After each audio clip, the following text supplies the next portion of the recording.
বিসমিল্লাহির রহমানির রহিম। সকলকেই স্বাগতম। শহীদ জিয়াউর রহমান ডিগ্রি কলেজের পক্ষ থেকে আমি মোহাম্মদ হারুন রশিদ তোমাদের সকলকে শুভেচ্ছা জানিয়ে শুরু করছি আজকের ক্লাস। আজকে আমরা দেখব বেতন খাতে আয়ের তৃতীয় এবং সর্বশেষ ক্লাস। বেতন খাতে আয় নির্ণয় করার জন্য আমরা পূর্ববর্তী দুটি ক্লাস পেয়েছি। এই দুটি ক্লাসে একজন ব্যক্তির মোট আয় কিভাবে নির্ণয় করতে হয় সেটা আমরা দেখেছি। এখন আমরা আজকের অঙ্কে আমরা এই বেতন খাতে আয় একজন ব্যক্তির কত টাকা হয় সেটা তো নির্ণয় করবই, উপরন্তু একজন ব্যক্তি শুধু আয় করে না, আদার্স বা অন্য জায়গায়ও কিছু টাকা পয়সা বিনিয়োগ করে থাকে। অর্থাৎ আমরা সেরকম একটা ছকও প্রস্তুত করব যার নাম হয় বিনিয়োগ ভাতা। আবার এই বিনিয়োগ ভাতা এবং মোট আয় নির্ণয় করার পর একজন ব্যক্তির মোট কত টাকা কর দিতে হবে, আমরা আজকে সেই কর দায়টাও, করের পরিমাণটাও নির্ণয় করে ফেলব। আজকের এই পাঠ থেকেই আমরা বেতন খাতে আয় নির্ণয় করে একদম একজন ব্যক্তির কত টাকা কর আসে সেটা পর্যন্ত আমরা চলে যাব। জনাব সাদিকের 2019 সালের 30শে জুন তারিখে সমাপ্ত আয় বছরে বেতন খাতে নিম্নোক্ত আয়সমূহ ছিল।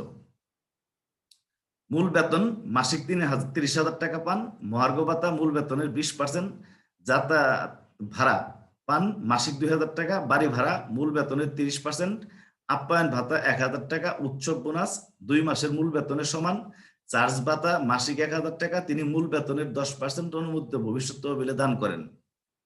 উক্ত আয় বছরে তার বিনিয়োগ ছিল নিম্নরূপ: জীবন বীমার প্রিমিয়াম 30,000 টাকা, কিন্তু বীমাটার মূল্য ছিল 50,000 টাকা। বই ক্রয় করেছিলেন 10,000 টাকা, জাকাত তহবিলে দান করেন 1,000 টাকা। হজ স্কিমে জমা দেন মাসিক 1,000 টাকা, ডিপিএস এ প্রতি মাসে জমা দেন 1,000 টাকা। শেয়ার ক্রয় করেছিলেন 60,000 টাকা, কর্মচারী কল্যাণ তহবিলে ও যৌথ বীমায় জমা মাসিক 1,000 টাকা। উক্ত বছরে জনাব মাসিকের মোট আয় কর দায় নির্ণয় করো। আমরা এই বছরের এই ডাকের থেকে, এই প্রশ্ন থেকে জনাব সাদিকের আমরা মোট আয়ের পরিমাণ এবং মোট কর দায়ের পরিমাণটা নির্ণয় করব। এখন আমরা চলি কিভাবে আমরা মোট আয় এবং কর দায় নির্ণয় করব সেই বিষয়টি বিস্তারিত দেখি। মোট আয় নির্ণয় করার জন্য আমরা ইতিপূর্বে যে ছক প্রস্তুত করেছি, যে ছকের মাধ্যমে সমাধান করেছি, আমরা এখনো সেই ছক এবং সেই রুলসেই মোট আয় নির্ণয় করব। জনাব সাদিকের করদাতা জনাব সাদিকের নাম লিখবো, আয় বর্ষ, কর বর্ষ, মোট আয় নির্ণয় বিবরণী আমরা লিখে পেলাম। এই মোট আয় নির্ণয় বিবরণীতে আমরা প্রথমে লিখি কি, বেতন খাতে আয় ধারা 21। অর্থাৎ আমরা কোন খাতের আয়টা নির্ণয় করতেছি। আমাদের কমপক্ষে 7টি আয়ের খাত থেকে আয় নির্ণয় করতে হবে। তার মধ্যে আমরা প্রথম দেখতেছি, শিখতেছি বেতন খাতে আয় নির্ণয় করাটা। এখন এই বেতন খাতে আয় এর ধারা আবার 21, এটাও আমরা লিখবো। লিখে কলম দিয়ে আন্ডারলাইন করলাম। এবার আসি আমরা মূল অঙ্কে। মূল বেতন পান মাসিক 30,000 টাকা, তাহলে 12 মাসে 3,60,000 টাকা উনি মূল বেতন পান। মহার্ঘ ভাতা মূল বেতনের 20% প্রশ্নে বলা আছে, তাহলে 3,60,000 গুণন 20%, 72,000 টাকা উনি মহার্ঘ ভাতা বাবদ পান। যাতায়াত ভাতা পান, প্রশ্নে বলা আছে মাসিক 2,000 টাকা, তাহলে 12 মাসে পান উনি 12 দুগুণে 24,000 টাকা। এখন এখানে একটা প্রশ্ন আছে, নিয়ম আছে আয়কর আইনের। আয়কর আইন আমরা আসলে ফলো করব কোনটা, এখানেও একটু কনফিউশন থাকে। তবে আয়কর আইন 18, 19, 19, 20 বা 16, 17 একটু করে নিয়মের মধ্যে তারতম্য থাকে। বিধিবিধান একই রকম রুলস। আমরা যদি কারেন্টটা ফলো করি একদম, তাহলে কারেন্টের মধ্যে আবার নিয়ম কানুনের একটু চেঞ্জ থাকে, সেই অনুযায়ী আমাকে করতে হবে। আমি 16, 17, 17, 18 আইনের আলোকে আমি অঙ্কটা সমাধান করেছি। সেখানে যাতায়াত ভাতা ক্ষেত্রে বিধান আছে, একজন ব্যক্তি যত টাকাই পান না কেন যাতায়াত ভাতা বাবদ, তার ভাতার থেকে সর্বোচ্চ 30,000 টাকা পর্যন্ত আমরা অকর ধার্য হিসেবে বাদ দিতে পারবো। এই বিষয়টি আমি এখানে হাইলাইট করার চেষ্টা করছি। দেখো, অকর ধার্য রেখে বাদ দিতে হবে সর্বোচ্চ 30,000 টাকা। তাহলে উনি পান 24,000 টাকা, আমি সর্বোচ্চ বাদ দিতে পারবো 30,000 টাকা। তাহলে 24,000 টাকা থেকে 30,000 টাকা বাদ দিলে আমার কোনো টাকাই থাকে না। এই যে ডট ডট টাকা চলে আসছে। এবার প্রশ্নে আছে আপ্যায়ন ভাতা মাসিক 1,000 টাকা। তাহলে আমরা অঙ্কটা করতেছি 12 মাসের। তাহলে 12 দিয়ে গুণ করলে 12,000 টাকা পান তিনি আপ্যায়ন ভাতা। উৎসব বোনাস, উনি মূল বেতনের 2 মাসের সমপরিমাণ উৎসব বোনাস পান, প্রশ্নে বলা আছে। তাহলে 2 দিয়ে আমরা গুণ করে 30 দুগুণে 60,000 টাকা পাইছি উৎসব বোনাস। চার্জ ভাতা বা দায়িত্ব পালন ভাতা একটা ভাতা ছিল মাসিক 1,000 টাকা। তাহলে 12 মাসে উনি পান 12,000 টাকা। অনুমোদিত ভবিষ্যৎ তহবিলে নিয়োগকর্তা দান করেন 10%। এটা অনুমোদিত ভবিষ্যৎ দানের পরিমাণটাই অলওয়েজ 10%। আমরা 10% দেব। 10% যখন আমরা কাটবো 3,60,000 টাকা, এই যে মূল বেতন, এই 3,60,000 টাকা 10% কাটলে 36,000 টাকা। আরেকটা উপার্জন তিনি করেছেন, আয় করেছেন বাড়ি ভাড়া বাবদ, তিনি একটা ভাতা পেয়েছেন। এই বাড়ি ভাড়া ভাতা পেয়েছেন উনি 2,52,000 টাকা। 70% সম্ভবত ছিল প্রশ্নে মূল বেতনের। আমরা মূল বেতনের 70% কাটছি, 2,52,000 টাকা পেয়েছি। এইখান থেকে আমি অকর ধার্য হিসেবে বাদ দিতে পারবো মূল বেতনের 50%। মূল বেতন 3,60,000 টাকা, এর 50% যদি আমরা কাটি তাহলে 1,80,000 টাকা। এই টাকাটা বা মাসিক 25,000 টাকা হারে বার্ষিক হবে 3 লক্ষ টাকা। এই দুটার মধ্যে এই 1,80,000 টাকা আর এই 3 লক্ষ টাকা, এই দুটা অ্যামাউন্টের মধ্যে যে অ্যামাউন্টটা ছোট সেটা আমরা অকর ধার্য হিসেবে বাদ দিতে পারবো। তাহলে এই 3 লক্ষ টাকা এবং 1,80,000 টাকা, এই দুটার মধ্যে 1,80,000 টাকাটা আমার ছোট, ঠিক আছে? তাহলে এই 2,52,000 থেকে 1,80,000 টাকা আমি বাদ দিলাম, থাকলো আমার 72,000 টাকা। এবার মিস্টার সাদিকের মোট আয় নির্ণয়ের যতগুলা আয়ের খাত ছিল, উপাদান ছিল, সবগুলো আমরা অন্তর্ভুক্ত করেছি। এবার মোট যোগফলটা নামাবো। মোট যোগফল নামাইলে দেখতেছি আমরা বেতন খাতে মোট আয় 6,24,000 টাকা এটা নির্ণয় করলাম। অর্থাৎ জনাব সাদিকের এই 19-20 অর্থ বছরে মোট আয়ের পরিমাণ পাইলাম আমরা 6,24,000 টাকা। এখন এই 6,24,000 টাকার সাথে আমার নির্ণয় করার পর আমার আরেকটা ছক করতে হবে। প্রশ্নে বলা ছিল যে তিনি অন্যান্য জায়গা থেকে আরো কিছু উপার্জন করেছিলেন বা আয় করেছিলেন বা বিনিয়োগ করেছিলেন, সেটা নাম, এই ছকের নাম হলো বিনিয়োগ ভাতা নির্ণয়ের ছক। আমরা বিনিয়োগ ভাতা নির্ণয় করব। এবার একই রকম ছক, খালি আইটেম একটু পার্থক্য।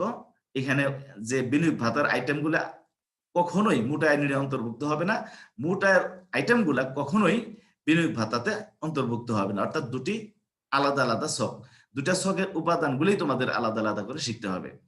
বিনিয়োগ ভাতা যখন নির্ণয় করবো, আমার প্রশ্ন ছিল জীবন বীমার প্রিমিয়াম।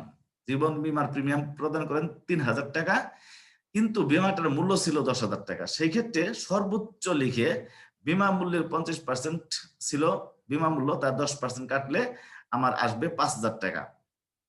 এই 3,000 টাকা এবং 5,000 টাকা, এই দুটা ফিগারের মধ্যে ছোট কোনটা? 3,000 টাকা। এই 3,000 টাকা হলো তোমার বিনিয়োগ ভাতায় আসবে।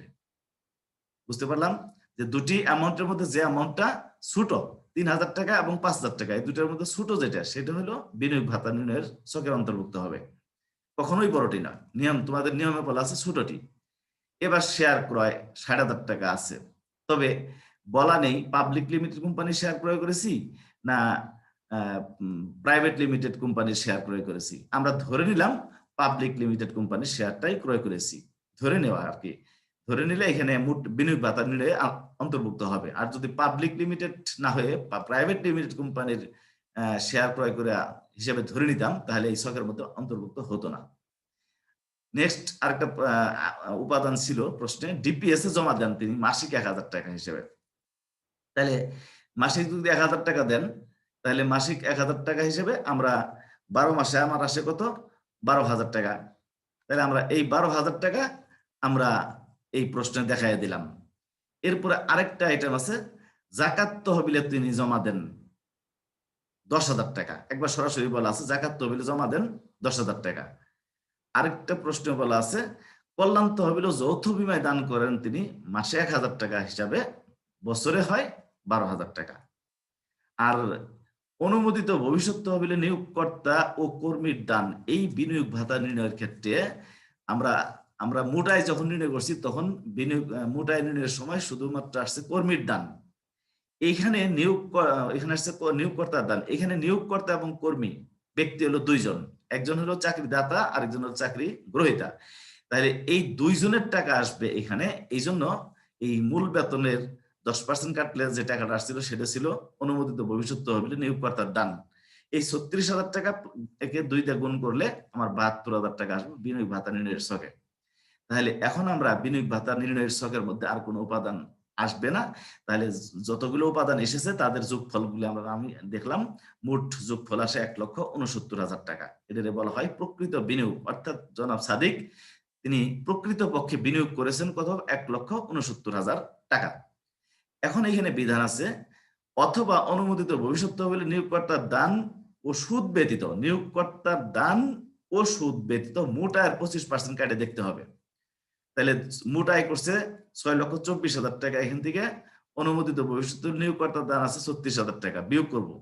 বিয়োগ করে যে টাকাটা থাকবে তার উপর 25% কাটলে আমার টাকা আসতেছে 1,47,000 টাকা। এই 1,47,000 টাকা বা 1,50,00,000 টাকার মধ্যে ছোট অ্যামাউন্ট যেটা থাকবে সেটা এই ছকের মধ্যে আসবে। এই 1,47,000 টাকা এবং 1,50,00,000 টাকা, এই দুটার মধ্যে ছোট কোনটা? 1,47,000 টাকা। এবার আবার এইখানে এই দুটা ফিগারের মধ্যে ছোট কোনটা? 1,69,000 আর 1,47,000। এই দুটার মধ্যে ছোট হইলো আবার 1,47,000 টাকা। এই 1,47,000 টাকায় আসবে আমার বিনিয়োগ ভাতা। আমরা বুঝতে পারলাম? এখানেও দুটার মধ্যে ছোটটা, এখানেও কিন্তু দুটির মধ্যে ছোটটা। ছোটটাই হবে আমার বিনিয়োগ ভাতা। বিনিয়োগ ভাতাতে আমার কত টাকা বিনিয়োগ করেছি সেই টাকাটা চলে আসলো 1,47,000 টাকা। এবার আমরা উক্ত ব্যক্তির কর দায় নির্ণয় করবো। আমার লাস্ট ছকটা হলো কর দায় নির্ণয় করা। ছক একই রকম, একই লেখালেখি, শুধু করার ধরনটা আলাদা এবং উপাদান এই ছকে আসবে কোনগুলা সেটা আলাদা। একটা ছকের উপাদান আরেকটা ছকের মধ্যে কখনোই অন্তর্ভুক্ত হবে না, বিষয়টি মাথায় রাখতে হবে। এই ব্যক্তি মোট উপার্জন করছে 6,24,000 টাকা। আমার বিধানে আছে মোট আয়ের প্রথম 2,50,000 টাকার উপর সরকার কোনো কর নিবে না, অর্থাৎ 0%। তাহলে 0% কাটলে টাকা আসবে পরিমাণে করে আমার শূন্যই। মোট আয়ের অবশিষ্ট বা পরবর্তী, আমি অবশিষ্ট বা পরবর্তী লিখে লিখে আমাকে যেতে হয়, 3-4টা ধাপ অতিক্রম করতে হয়। যেহেতু 6,24,000 মোট আয়ের পরবর্তী যদি লিখি তাহলে আমার 4 লক্ষ টাকা লাগে, সরি 5 লক্ষ টাকা লাগে। এখন 5 লক্ষ টাকা আমার নেই, আমি উপার্জন করছি 6,24,000 টাকা, তার মধ্যে 2.5 লক্ষ টাকা চলে গেল। 2.5 লক্ষ টাকা বাদ দিলে আমার থাকে 3,74,000 টাকা। এই 3,74,000 টাকার উপর আমার সরকারকে কর দিতে হবে 10%। এই 10% কাটলে আমার টাকা আসে 37,400 টাকা। এই 3,74,000 উপর 10% কাটলাম 37,400 টাকা। যেহেতু আমার আয় আর নেই, 6,24,000 টাকা আয় শেষ হয়ে গেল, তাহলে আমার আর পরবর্তী ধাপ যতগুলো রয়ে গেছে সবগুলি ক্যান্সেল হয়ে যাবে। ওই পরবর্তী ধাপগুলো আমাকে আর করতে হবে না। এখন আমি যোগ করব, যোগ করলে আমার আসে কত? ওই 37,400 টাকা আসলো। এইটা হলো আমার মোট কর দায়, অর্থাৎ সরকারকে আমার কর দিতে হবে কত টাকা? 37,400 টাকা। এইখান থেকে আমি আবার একটু মাপ পাবো কোথায়? ওই যে পূর্ববর্তী ছকটা করলাম, বিনিয়োগ ভাতার সারণীটা করলাম, বিনিয়োগ ভাতা যে নির্ণয় করলাম, সেখানে আমি বিনিয়োগ ভাতাতে পাইছি কত টাকা? 1,47,000 টাকা। বাদ অনুমোদিত বিনিয়োগ ভাতার উপর কর রেয়াত সরকার অনুমতি দিয়ে আছে, জাতীয় রাজস্ব বোর্ড থেকে যে আইনটা প্রয়োগ করা আছে, বিধানটা দেওয়া আছে, সেই বিধানে বলা আছে বিনিয়োগ ভাতার যত টাকা আসবে তার উপর একজন ব্যক্তি 15% হারে কর দিতে হবে না, মাপ পাবে, সে ছাড় পাবে। অর্থাৎ 1,47,000 টাকার উপর আমি 15% কাটলাম 22,050 টাকা। এই 22,050 টাকা আমি 37,400 টাকা থেকে বাদ দিলে আমার 13,350 টাকা থাকে।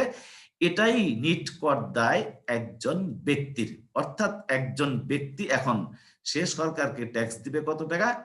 15,350 টাকা। তাহলে আমরা নিশ্চয়ই নতুন ছক দুটি তৈরি করা বুঝতে পারলাম। সর্বশেষ নতুন ছকটা হলো কর দায় নির্ণয়। এভাবে আমাদেরকে কর দায় নির্ণয় করতে হবে। এইভাবে আমাদের পরীক্ষায়ও আসে। একজন ব্যক্তির প্রথমে মোট আয় নির্ণয় করতে হয়, পরবর্তীতে একজন ব্যক্তির বিনিয়োগ ভাতার পরিমাণ নির্ণয় করতে হয়, তৎপরবর্তীতে এই দুটার সমন্বয়ে মোট আয় এবং বিনিয়োগ ভাতার এই দুটা অ্যামাউন্টের যোগ সাজে আমাকে একজন ব্যক্তির কর দায় নির্ণয় করতে হয়, অর্থাৎ উক্ত ব্যক্তি উক্ত বছরে সরকারকে কত টাকা কর দিবে সেই ফিগারটা আমাকে নির্ণয় করতে হবে। আমরা অলরেডি নির্ণয় করে ফেললাম। আমরা নিশ্চয়ই বুঝতে পেরেছি। এবার একজন ব্যক্তির মোট আয় কিভাবে নির্ণয় করতে হবে, একজন ব্যক্তির বিনিয়োগ ভাতার পরিমাণটা কিভাবে নির্ণয় করতে হবে, একজন ব্যক্তির মোট কর দায় থেকে নিট কর দায় কিভাবে নির্ণয় করতে হবে, এই তিনটা ছক আমরা প্রস্তুত করতে পারলেই বেতন খাতে আমাদের অঙ্ক করার জন্য আর কোনো প্রবলেম আমার হবার কথা নয়, থাকবারও কথা নয়। এবার আজকের হোমওয়ার্ক 3, আমি যে অঙ্কটা তোমাদেরকে সমাধান করাইলাম, যে অঙ্কটা নিয়ে আলোচনা করাইলাম, ঠিক অনুরূপ ফিগার গুলো চেঞ্জ করে দিয়েই আমি একটা অঙ্ক তোমাদেরকে বাড়ির কাজ দিয়েছি। এই অঙ্কটা তোমরা প্র্যাকটিস করবে। এই অঙ্কটাকে তোমরা আগের পূর্বের অঙ্কটা সমাধানের অনুরূপ করেই সমাধান করে ফেলবে। সুন্দর এই জনাব কাশেমের বা শাহ আলম, যাই বলি, নামটা চেঞ্জ হয়েছে, এখানে শাহ আলম, এখানে কাশেম, যাই বলি না কেন একই ব্যক্তি ধরে নিয়ে আমরা উক্ত ব্যক্তির মোট আয়, বিনিয়োগ ভাতার পরিমাণ এবং কর দায়ের পরিমাণটা নির্ণয় করে ফেলবো। নিশ্চয়ই আমরা পারবো। আমরা বেতন খাতে আয়ের, যেহেতু আজকে শেষ ক্লাস, আমরা নেক্সট সিকিউরিটি সুদ খাতে আয় নির্ণয়ের জন্য প্রস্তুতি থাকবো। আমরা যদি পারি বাসায় পূর্বে দেখে নিব সিকিউরিটি সুদ খাতে আয়ের বিধিবিধানগুলা। আর আমি তো নেক্সট ক্লাসে সিকিউরিটি সুদ খাতে আয়ের বিধিবিধান আলোচনা করবই এবং পাশাপাশি অঙ্ক আলোচনা করব। তোমাদের সাথে আমি থেকে অঙ্ক নিয়েও আলোচনা করব, নিয়ম নিয়েও আলোচনা করব। তাহলে আজকে ধন্যবাদ জানিয়ে আমি ক্লাসটা শেষ করতে চাচ্ছি।